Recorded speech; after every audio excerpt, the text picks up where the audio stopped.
Hi, I'm Dr. Mike Milligan. I'm here at the ADA meeting in Orlando, Florida. I'm here, a super treat for you here, Dr. Keith Thornton of Dallas, Texas, inventor of the TAP appliance for sleep apnea. Keith, thanks so much for being with us. Absolutely. Thank you for having me on and discussing this. Obviously, it's my passion. Well, this is a real honor to have you here, the developer of the TAP appliance, and it's the most used appliance out there for sleep apnea. Today, yes, that's correct. In fact, this has been going on for 17, 18 years that I've been working on it, and so far we have probably 150,000 out there. Wow. Being used today. Wow. Now, you know, sleep apnea is a coming thing in dentistry. We some regulations and things have come about in the last few years to make it a real expanding service. Fabulous service for our patients. Can you tell us a little bit about some of the patients you've treated, maybe, that what you get out of this, just spiritually yourself, for treating sleep apnea? Well, and that's kind of the things that I talk about, and what's so much fun about what we're doing compared to anything I ever have done in dentistry. Yeah. As we talk about it at the Pankey Institute, the spiritual reward that you get out of this is by far better than anything I've ever done. Ever done in dentistry? Ever done in dentistry. So it's such a exciting field. You know, I can think of numerous patients that either saved their career, almost tell them saved their life, things like that. We had a patient in recently that had 5 sleep studies and nobody could figure out what was wrong. Yeah. And she had a mild case of what we call high upper airway resistance.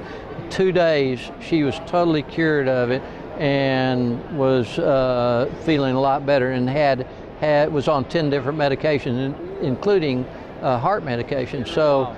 It's such a ubiquitous disease that, as I tell patients, sleep apnea is essentially a mechanical problem.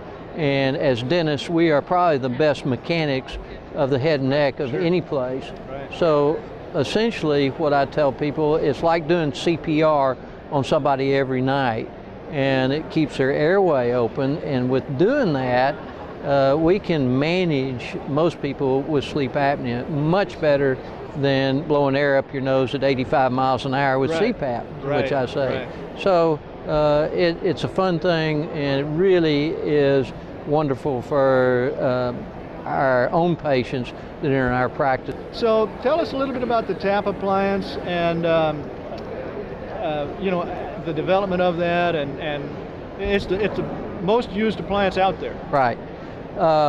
Generally what I tell people is just like doing CPR. And when everybody starts to talk about the mechanics, I want to make it as simple and easy, both for the dentist and for the patient. Okay. And as we talk about CPR, I ask, well, how far forward do you put a patient when you're doing CPR? Okay. Well, everybody looks at me and say, well, I don't know. I said, far enough to keep their airway open. Okay. Very, very simple.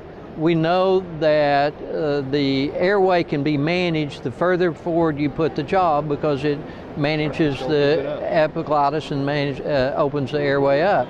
So all I did was say, okay, let's take this and be able to do it and allow the patient. So there's 2 things that make this more effective, and proven more effective than any other device. Great. Is that it is patient adjustable from the front, so the patient can adjust the jaw out, and also it can go further out than any other appliance. So academically, we have more studies on this in peer-reviewed medical literature. So from that standpoint, it really is, we've shown that it really is a great medical device. Okay, so the two main points about the TAP is the patient can adjust it themselves once it's already in. That's correct. Move it even more forward or back or whatever. And then also, you said the other one was that it can go further forward than any other appliance. Great. Okay. Super. Success is really based on how far forward it can go.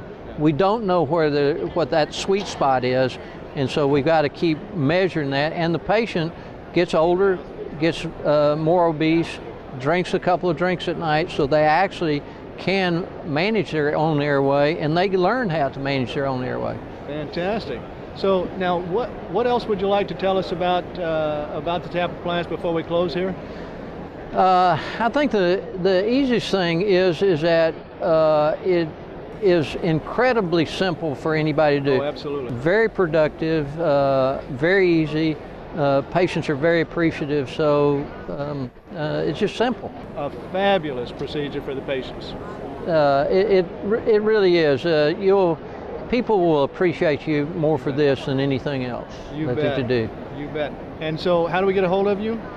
Through tapintosleep.com. Okay. Yeah. So that's the amazing. best way? That's the best way. Right. Fantastic. Well, Keith, thank you so much for being with us. Thank you for the interview. Great. Absolutely. Great.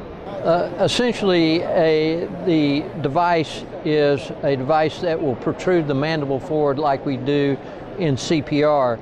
So essentially what I did is develop a hook on the upper in the midline with a jack screw that will move the jaw forward, a receiver on the lower appliance, and a way to lock the two of them together.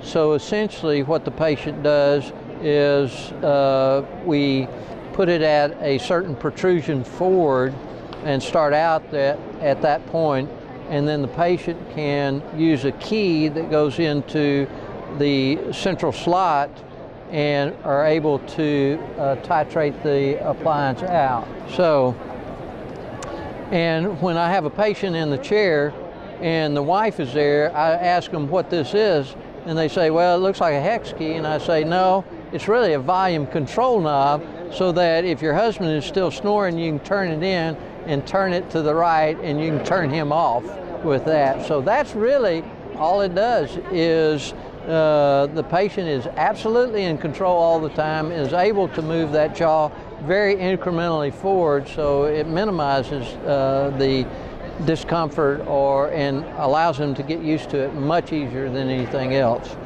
And it's robust, and it virtually is indestructible. So those are really the TAP appliance.